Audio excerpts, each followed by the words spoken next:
Sa paghupa ng baha sa Metro Manila at karatig probinsya ay balik usaping politika na naman sa ating bayan. Naglabas ang survey ang Pulse Asia at sinabi nila ang mga kaalyado ni Tatay Digong Duterte sa pangunguna ni Bongo at Bato de la Rosa ay lumagapak sa survey nila. At kasama na rito si Tatay Digong para sa sinasabing senatorial election sa midterm 2025. At kasama rito nga si Bato at si Bongo na sinasabing re-electionist sa pagiging senador. Ngunit nakapagtaka naman na pati si Tatay Digong na sinasabing tatakbo rin senador, sinasabi nila na ang Duterte sa pangunguna ni Pulong Bastet ang Tatay Digong ay ito nga, sumadsad siya sa Pulse Asia survey.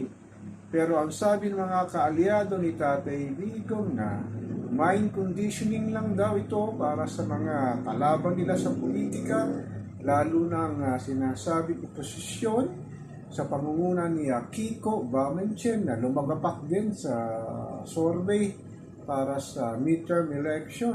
Baka naman natututo na si Juan Pasang Cruz kung sino ang kanilang iboboto sa darating na eleksyon, lalo na sa senatorial race. Kaya dapat maging mapanuri na ang mamamayang Pilipino kung sino talaga ang iluluklok sa Magic 12 para sa halalang 2025.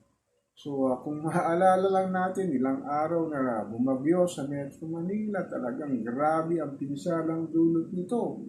Nang sinasabi ano ang nangyari sa naglalakihang pondo, bakit hindi pa rin makontrol ang pagbaha sa Metro Manila at karatig nitong mga probinsya na isinasabing ilang dekada na napaulit-ulit at taon-taon na lang ay ganito ang nangyayaring na nagiging sakuna sa ating mga kalsada na sinasabing masyadong maliliit ang mga drainage na ginagamit sa mga national road dito sa iba't ibang parte ng Metro Manila. Kaya dapat gawin talaga maglaan ng malaking pondo para masolusyonan itong pagbaha na ito. Ngunit sinasabi nga nila na climate change, pero dapat may gawing paraan, lalo na ang administrasyon na nakaupo ngayon sa panguna ni PBBM. Kaya sinasabi ng ilang netizen, political analyst talaga na talagang dapat maging mapanuri tayo sa pagpili ng ating magiging senador, lalo na sa kanilang mga plataforma na pangako sa taong bayan tuwing sila'y nangangampanya. Ngunit pag sila'y nakaupo na, pang sariling interes at ang kanilang mga political karilang ang inaasikaso at nakakalimutan na si Juan Pasang Cruz.